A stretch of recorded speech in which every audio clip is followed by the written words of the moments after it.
Okay. Program purposes. We're not primarily about remediation. I'll go through that later. We're not about raising people's grades. We're about student engagement in courses. That is the primary thing that we want to do.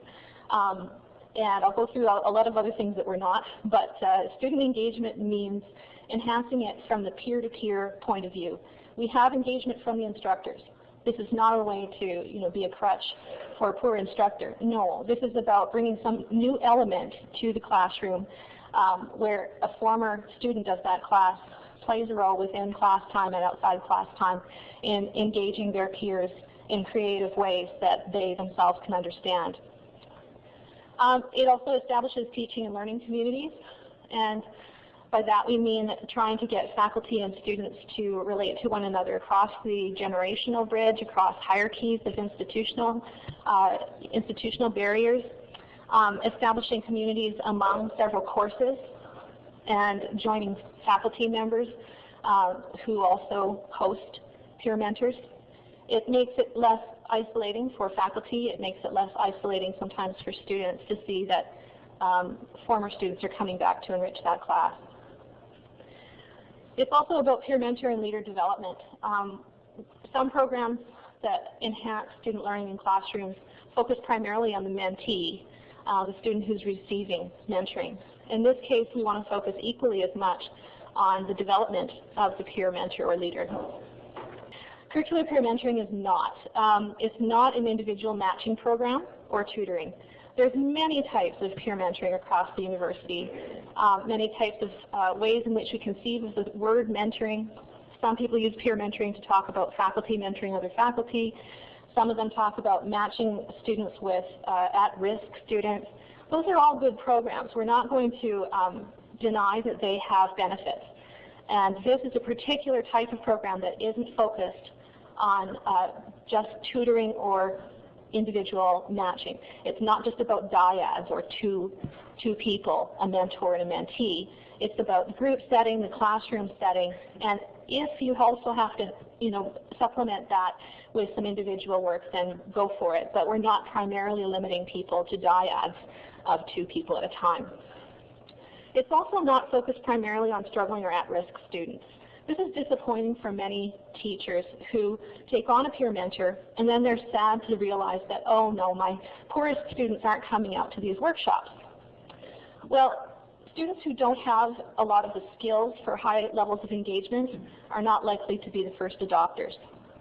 We actually find the early adopters of these programs to be students who are very engaged already and see the benefits of collaborative learning.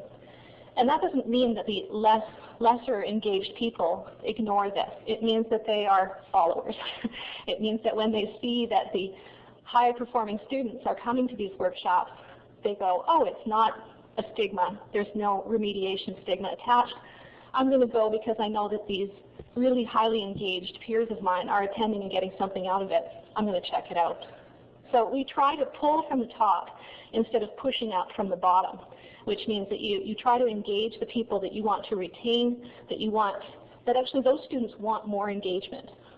They might be undergrads who are thinking and engaging at grad level, and they want more than any instructor and TA could provide. And so these peer mentors are really providing a useful service in retaining highly engaged students and helping that engagement flow over and increase the engagement of others who are currently less engaged. It's also not limited to extracurricular study sessions, and this is built into the theory of pulling from the top.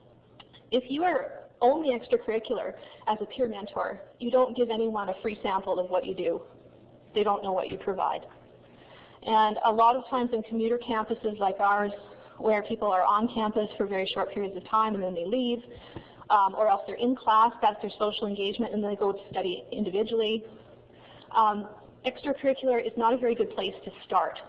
I like to think of it as an anchor. You put the anchor in the classroom so that you then are able to have extracurricular engagement once you have a social bond with the students in a classroom.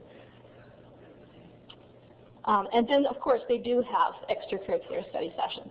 It's just that you attract more people if you're also part of the class in a way besides simply attending it. So you actually do a little bit of mentoring during class time, and then you as a peer mentor are able to bring them out. It's not a type of teaching assistant or lab assistant. I want to stress that very much because the roles are different. One is an employee, the other one is a learner. I'm not going to say volunteer, a learner. Okay? Someone who is doing a practicum, who is experimenting and trying to understand what forms of engagement work for their peers. So they work with teaching assistants, they work with lab assistants, and in those cases they have to delineate their roles and separate them from the teaching assistant or lab assistant. Also, in many cases, we can't be certain to have enough peer mentors to create a model, like a ratio of 1 peer mentor per 20. And as soon as you build into a class a peer mentor ratio that's absolutely required for the class to run, you ought to hire those people because that's something that's part of your course design. Peer mentors are like gold from heaven. You take advantage of them when you have them, but you cannot make them your bread and butter like you can for a teaching assistant. So we do not want to cross that boundary. In some institutions where they don't have graduate programs, where there are no graduate students, it's less of an issue. But here it would be an issue at a university such as ours. It's not volunteer work or a job, and that kind of flows into from what I was saying before. If you try to run a program like this on employment, the peer mentors start to feel like they're doing an hourly basis work. Rather than thinking about quality, they will start to count the numbers of students attending their sessions. They will start to count their hours in a way that is quantitative, not qualitative. And we want to focus our peer mentors on the quality and on the learning that they encounter for themselves, their own learning and development as well as their peers.